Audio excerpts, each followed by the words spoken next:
I'd like to be expanding where I work to. I'd like to be acting abroad. That would be really cool. LA and maybe places in Europe. So ironic that you asked me about this because this was my very, very first acting role I ever did. And this role was when I was, I think, 17 or something like that. It was quite a few years ago now. And I portrayed like a gang leader of a group of bullies, basically. In this film, it was an action film, this film. I wouldn't really know how to say what you can learn about the film itself because it's an action-based, and I'm more of drama and comedy and how that really affects an audience and things. And my role was small spoken role. This was my very first thing. But I can say the significance of the role and how that would affect an audience. The advice from the role that I portrayed, I'd say, would be don't follow a crowd and don't lead a crowd either. You know, leading a crowd is just as bad as following a crowd. So follow yourself and lead yourself only. Because the character that I portrayed was so horrible. You know, she just wanted to, she was like, from my memory, my character wanted to be in charge of my group and wanted to be the proper leader of this group. So I remember the motive being that she was purposely bullying people so that she could sort of manipulate her group of friends to lead them more than her, the guy, her other friend, who was the true leader of this group. So yeah, she was not a nice character, but she was still fun. It was fun to portray her. It was a lot of fun that day, I remember. Sort of a bit more of a mature storyline. Like the most recent one I watched was The Lost Daughter with Olivia Colman in. And I've always preferred British TV than film. So the friendships that I tend to witness on screen in England tends to be deprecating friendships where it's still caring and comedic, humoring, you know, that you have a friendship that is strong, but you disapprove of things that they do or take the mick. So you laugh at their expense, sort of thing. That tends to be the friendships that you see on screen in a lot of British productions, or they tend to be relationships and friendships that have a lot of growth in them. Yeah, I find it interesting. I don't think the way that we portray friendships is exactly the same, you know, as other countries. There tends to be a lot more humor inside of it.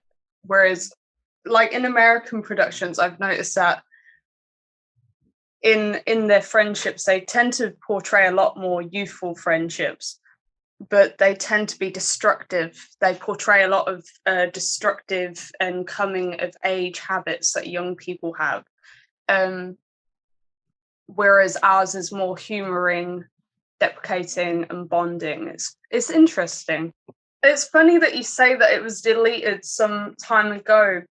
It was submitted to a bunch of film festivals, so I don't really know what happened to it ever since. So last year it became quite popular in different film festivals here with like I think BAFTA and somewhere else, and it just kind of hopped around a bit even till late last year. So the last time I saw it, I think, was September last year.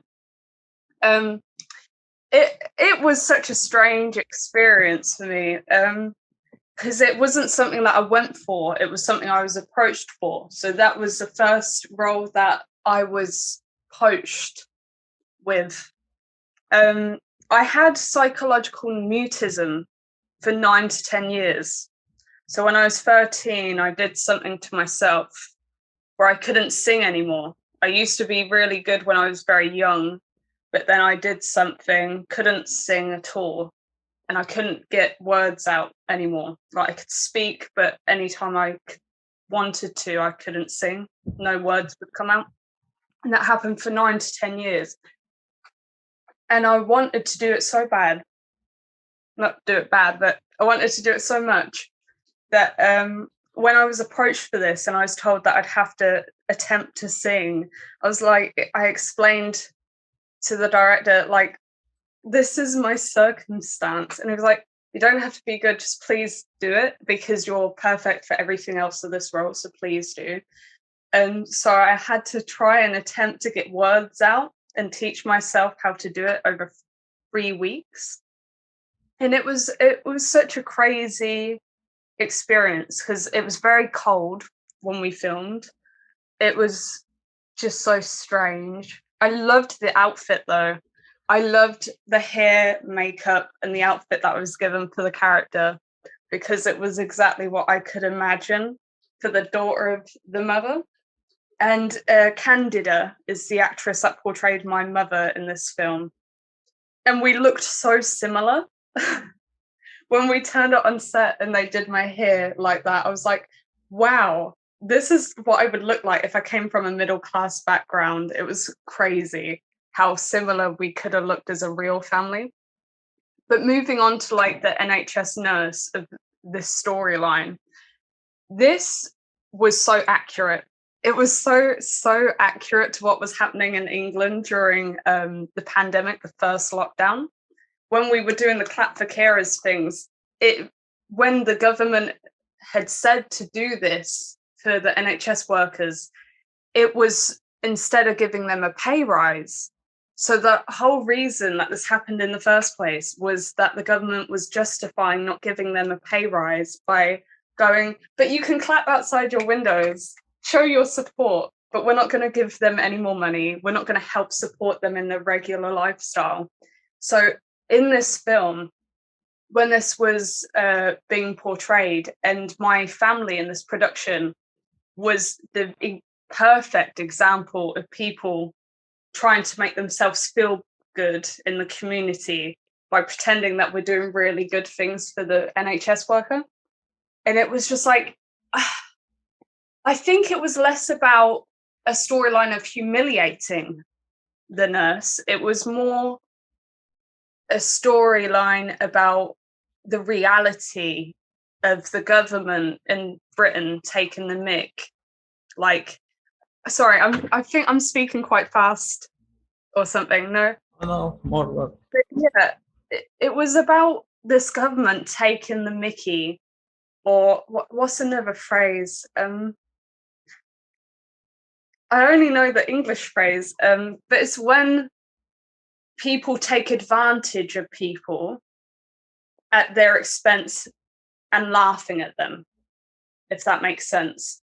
That's what the storyline was about the British government doing this to NHS workers around the country, around the whole of the UK, and how it was such, like, it was taken, like, I don't want to swear on camera because I don't know who's going to watch this, but it took the mix so much that this storyline was so funny because it was so accurate to the reality that was going on. How you could justify that you're not going to give people what they deserve and what they need in a country, but instead force the rest of the country to adapt around the people that deserve more. So I think I've been in 4 romantic storylines, and about half of them were in feature films and the rest were in short films. And I don't know, the way of filming it was quite different. It was very, very different, because in the feature films, it was like we did a bunch of shots of these in-between moments that were all physical or all just looks and stuff. Whereas with the short films, they were a lot more dialogue based in a filming schedule, like consistently almost all dialogue, and everything else was just to add the tone of the short film. I'm trying to think of my favourite one for an example, though. I really liked a short film that I did called Outpatients. I think that was my favourite love storyline, because I think that was I think it was such a coming of age thing, but in a very beautiful way where it was quite innocent. There wasn't any knowledge of each other in the storyline. They were so new to each other, these characters.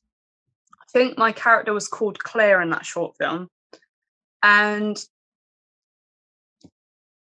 it was like she was new to a place. She was new to a place and she met a guy because they were going to the same school or something, like same secondary school. And she was dealing with quite a lot of things at home. And I felt that was such a, I mean, it would have been so good as a storyline for a TV series or something, I think. Like, if it was more full. Because that storyline that they had, these two characters, was so much of like, you just want to connect to another person. It wasn't that you wanted anything from the other person in the storyline. You just wanted to get to know someone and have a bond of some kind, friendship or otherwise. And I really, really liked that story. Whereas I've done like a feature film where it was like having a bunch of episodes of romantic relationships together in one large feature film. And I was portraying Sam in that film. That was the here and now. Yeah. And in that film, I was in an unhappy relationship, my character was. And there was certain parts cut out of that story that could have really filled it more to let the audience know that she wanted this other person. She wanted this other life that she was partially in. And those scenes were removed so that it didn't get to be in this story that the audience would see. So the audience never gotten to know this character properly, which was such a shame, because I really wanted the audience to get to know this Sam character more, as well as her partner. Because what the audience would have seen was that she was unhappy in the relationship, but they don't really know why. They don't really know what was happening behind these scenes. So I feel like with that romantic story, I wish the audience would have gotten to know more, because then it would have been more important to the audience. It would have affected the audience more in relating to this story. Whereas in reality, every relationship has so many layers to it. And for an audience to relate to on-screen relationships, you have to see these layers, you have to see growth, you have to see development, you have to see regression in yourself and things like that. In certain films that I've been in a romantic relationship in as a character, these storylines have not gave that enough. You're the one that was curious. I'm just giving you enough, as much as possible, without trying to take up too much of your time. It's your project. See, I didn't meet him on set. I did not meet him on set. I did not work with him in scenes. He was in a lot of different parts, because I filmed in one location in central London for this production, and I had such a small role that my part wasn't even put in, like, spoken wise. It wasn't put in the final edit. And it wasn't a film. It wasn't a film. It's a TV pilot. It's just that he wanted to start with a TV pilot of this. He put it in a premiere. I did see your colleague / friend at the premiere, but I don't really know him, nor his work. I think he's more action based or something. And this production it's a fully like spy action thing. I didn't know what to expect because I was only in like 2 scenes of the pilot. So when I watched it, I was like, oh, okay, because I've never done a random pilot that becomes a premiered episode without the rest of something that follows. Yeah, I did enjoy my time. I was mostly there to have fun. It was just a last minute thing when I filmed this, and it was just like, yeah, sure, I'll come over and do it.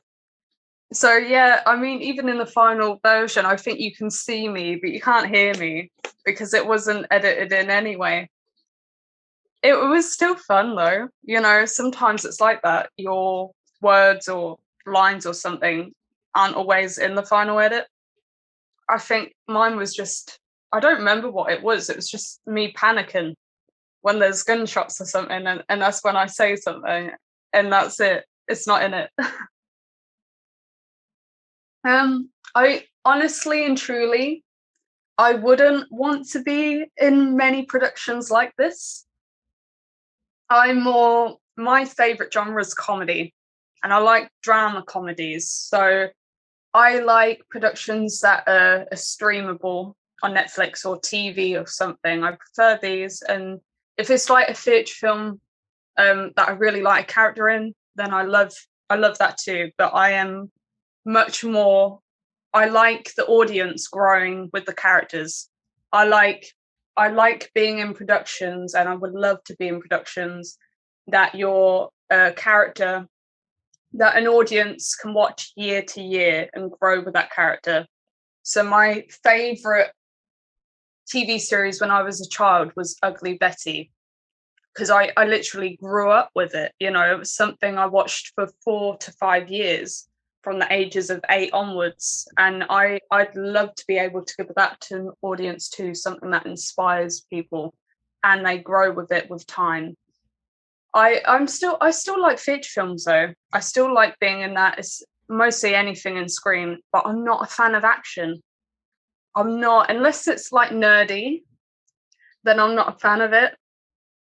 You know, I like something that makes people smile, laugh, and cry.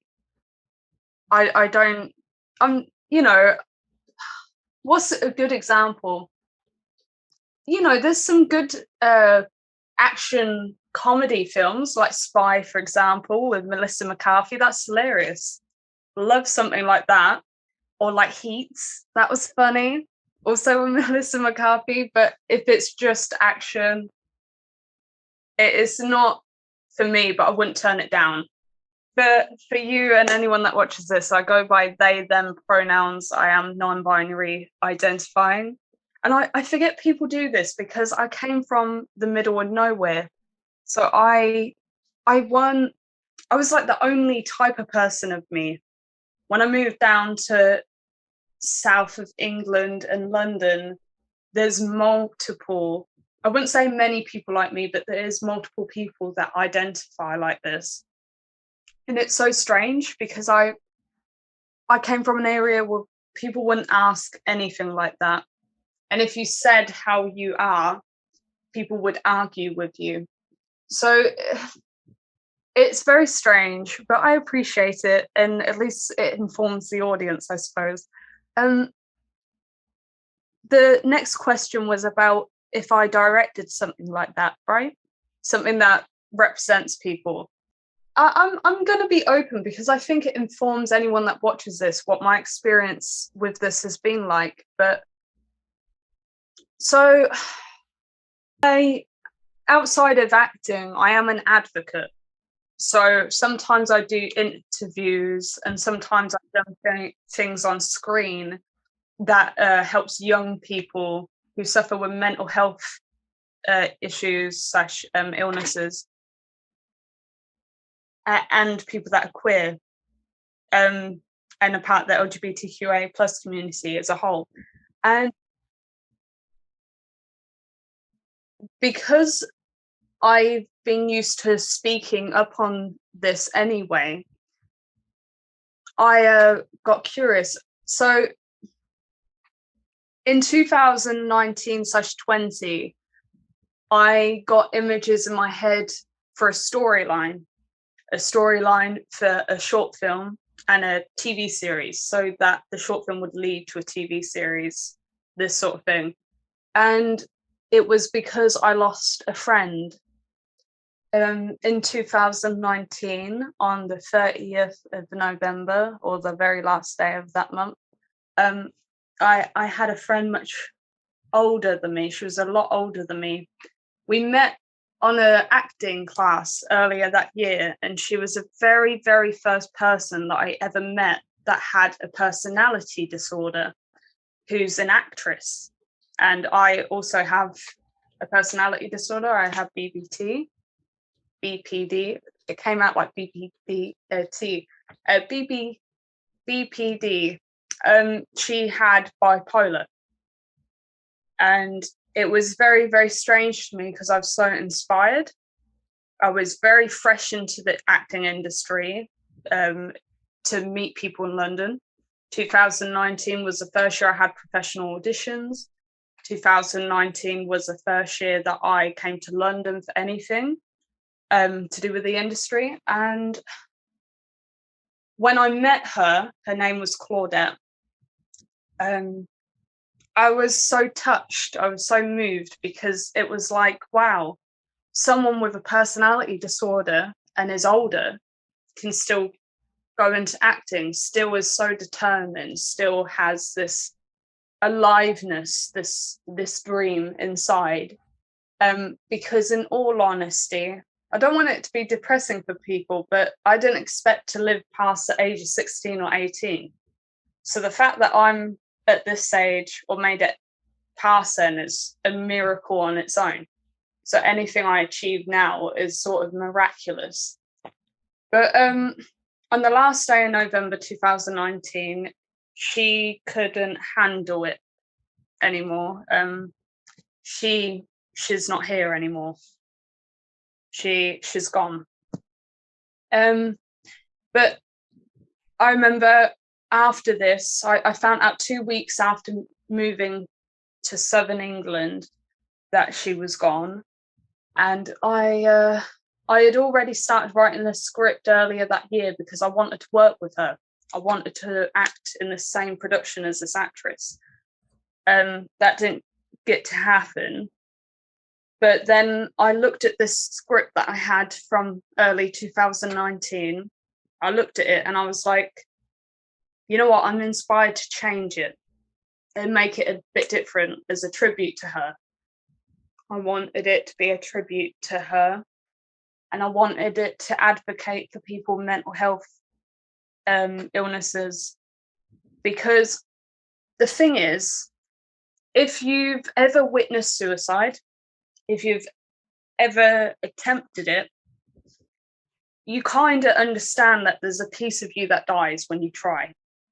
You know, there's a part of you that sort of becomes silent or stays behind, and it takes years to get it back.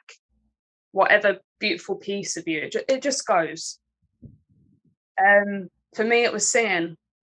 For a family member, it was healthy love. There is something that goes.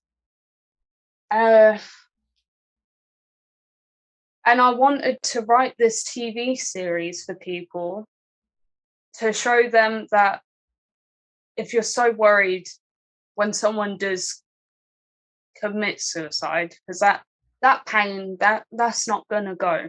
You know, that grief is going to take so long to process.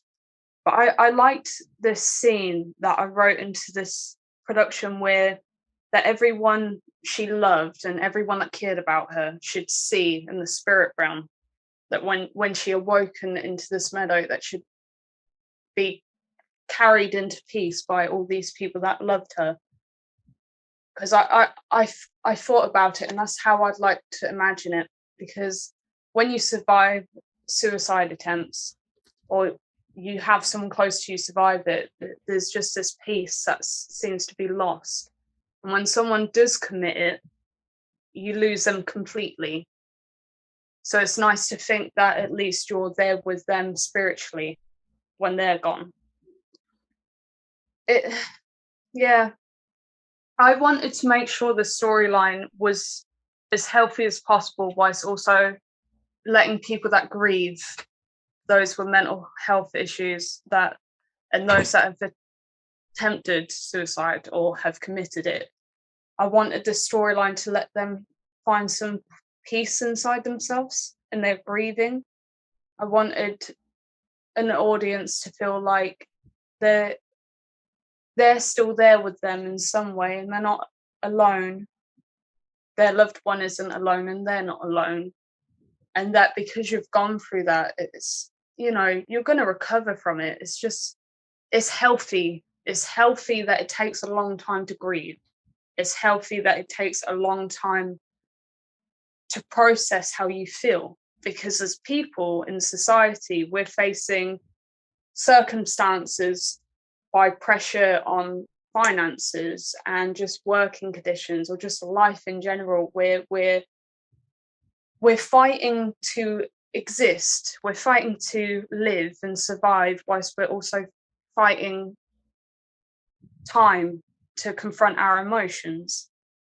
We lose track of time as people when we lose people we love, or we lose a part of ourselves. We fight time to find the time to confront ourselves, because you either don't want to feel those emotions of grief, or when you do, you don't feel you have the time because you're working, or you've got a new situation that's sprung up into life that you feel is chaotic. When I've lost quite a lot of people in my young life, and I've lost people through suicide. I have witnessed it, I have attempted it, and it mattered to me, and it still does, but I must admit, in 2020 and mostly 2021 last year, I lost a lot of people through death, through people that I love. So I stopped writing this TV series. I stopped writing the short film. It was actually supposed to go forward to a new producer over a year ago, but I just stopped writing it because it's so hard to go over my own life experience in the script. Because it weren't mostly based on Claudette's experience. It was a tribute to Claudette, but it was mostly based on my real experiences in this story. At the same time, it was going to advocate for queer people, by the way. There was a storyline in the short film before the TV series where it was a happier storyline than the TV series. The TV series is supposed to confront mental health and suicide, whereas the short film was supposed to confront mental health in being a young adult and late teenager and growing up with it, and how to learn how to exist in your mental health whilst learning to live and have fun and be happy somehow, find some form of happiness internalized or just in an experience. Because if you can't find happiness within when you're young, you tend to find it in things that you do. You try to find a coping mechanism in as healthy way as possible sometimes. I know we are very destructive as human beings too, so it's not always as simple as that, but the short film was to show people a group of young people with mental health issues that were learning that bonding together and being in their own community with each other was to help them individually in their own reality. There was finding some peace or happiness with each other. And there was, I love in that script, there was a storyline where they create a mental health campaign that was supposed to be in the series too. So they make a campaign out of this because they bond together enough. And there's a scene where they go to a drag club and the drag queen initiates them into this mental health campaign that they're a part of, and this photo shoot. Yeah, I've not made it, but I've written quite a bit of it, and I will go back to it. But this year I wanted to go and write in comedy instead because it's more lighthearted and it's easier for me to process it. But yeah, I find it so important. It's one of the main things I want to do in the acting industry is represent people with mental health issues and those that are in the LGBTQIA plus community, because I think I don't think there's been enough storylines where people have experienced these things firsthand. You know, I think the only time I've ever seen something on based like with storyline based on suicide or something is in 13 Reasons Why, and they did it so bluntly in that first season and the second season, whereas I just wanted it to show the emotional effects and show a spiritual vision, like a spiritual overlook of it, sort of like how the OA, if you've seen the OA, with their production, they did everything from a spiritual and visual view, and nothing was too graphic, nothing was too vicious or blunt, and that's exactly what I've been wanting to do with that production. Yeah, it's very, very important to me, but when it's a part of yourself and it's your own experience, you have to be so careful as you write it and create it, because it's going to take years for any person, unless you have the proper guidance and resources at the time, because it's so important that you don't make it too hideous, you know, because it is a hideous thing, you know. It's like, I don't know if that will come across the right way to people, but these situations, these experiences in your life, when it's so hideous, you have to find some beauty in it at one point or another to come through it, to come through the other end. And it's so important that I do that on screen too, that anything, if it is such a hideous situation, there has to be some beauty in it and guidance that really gives people the insight of the positive in it. It's not supposed to be a storyline about suicide. It's supposed to be a storyline of, like, with that experience in it, here's how to get through it, or here's that how they feel, and that's okay, because it's normal when you go through these things. Ever wanted to be in a DC or Marvel production? Yeah, absolutely. I think when earlier I was talking about action productions, and I said, unless it's nerdy, I don't want, I'm not that fond of it. This is where the nerdiness comes in. Of course, yes, I do. I've always wanted to be either a mutant, like a mutant in an X-Men production or something, or around those storylines. Or if I was a villain, I've always pictured myself as a female Joker. If they were ever going to have a female Joker, because yeah, I feel like if there was a dark side of me and it was a villain, it'd be the Joker, but as a female. And if it was just like superhero stuff, it'd be Marvel, and it'd be X-Men / mutants. Like, didn't they make a different one? They made, because of like the X-Men storyline finishing on one of the productions, I think it was the last Wolverine film they made, and then after that they made a film based on mutants, like the next generation of mutants. I would absolutely love to be involved with any of the mutants in a production. Like, yeah, dress me up. Let's see which mutant I'll be, and then yeah. Last question: how do you see yourself in 10 years? In all honesty, Yep. I'm only coming out of a situation now where I'm starting to find my power again after a very, very long time. So I can only tell you how I'd like to see myself in 10 years, or even 7 years or something.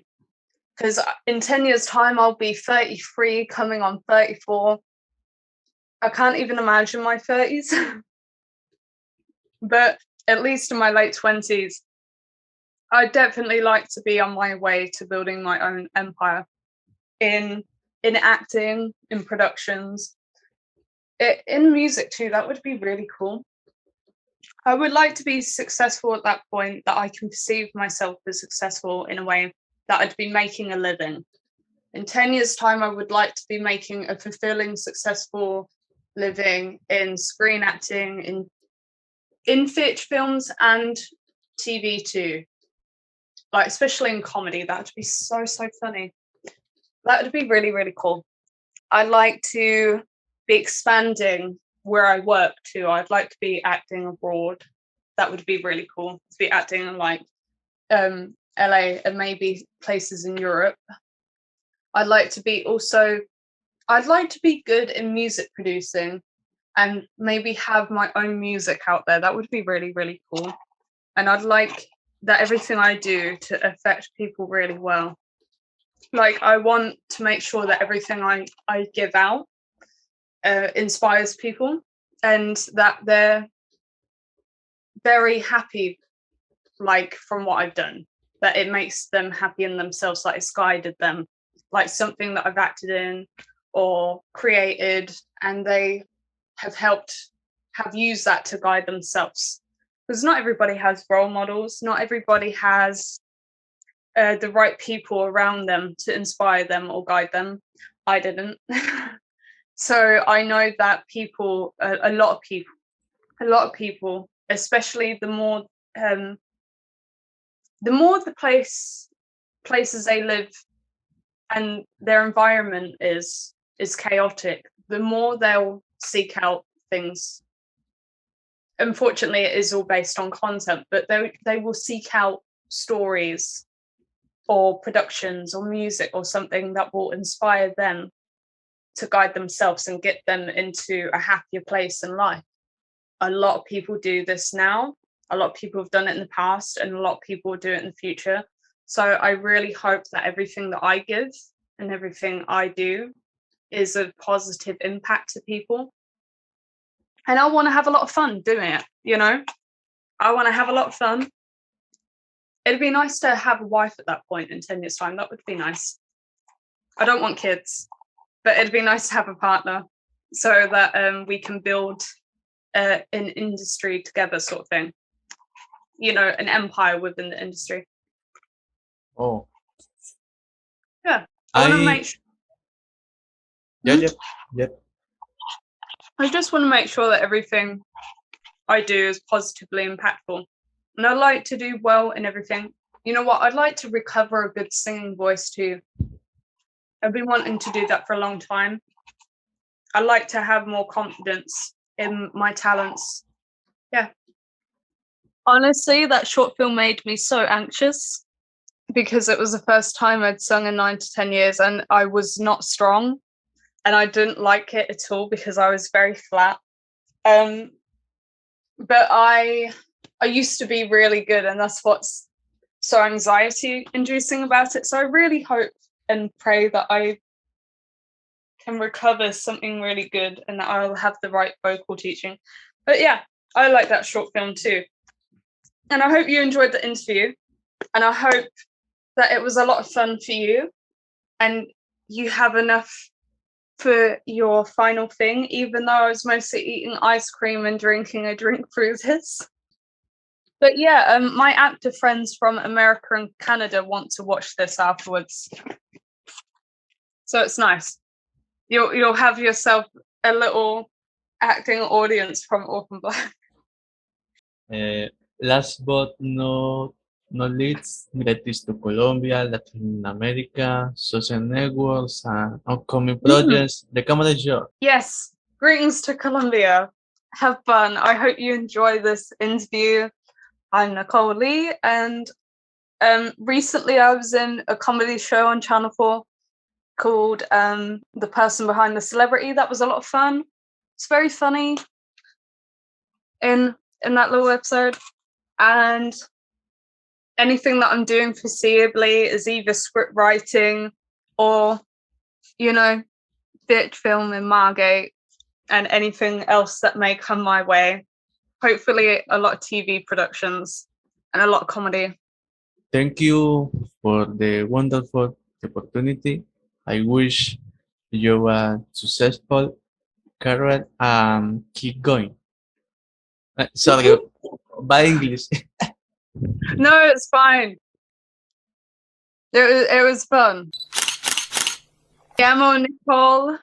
Hola. I literally I know little bits of different languages, but I cannot speak anything. I can say goodbye in Norwegian for you if that helps. Ha det. Au revoir. Bonjour. Different languages. With Spanish, no. I can't roll the R's and stuff. So I started learning different languages over the years that don't have to do that. Like a bit of French or Japanese or Norwegian. But I cannot remember much of any language. I get distracted and I'll start one language and then I'll get excited by something else, like acting, music, modeling or something. And then I'll ditch the language and then I'll be like, oh, okay, now I'm interested in Japanese or something, and then start that. Apparently not much, because the only word coming into my mind is arigarimas or agarimas. In Japanese is arigato gozaimasu. So agarimas. Yeah. In English, you are amazing. In Spanish, tú eres increíble. Thank you for the space. Good luck. Yeah. I hope you continue having fun in what you do and that it makes you happy and fulfilled. Yeah. Nicole.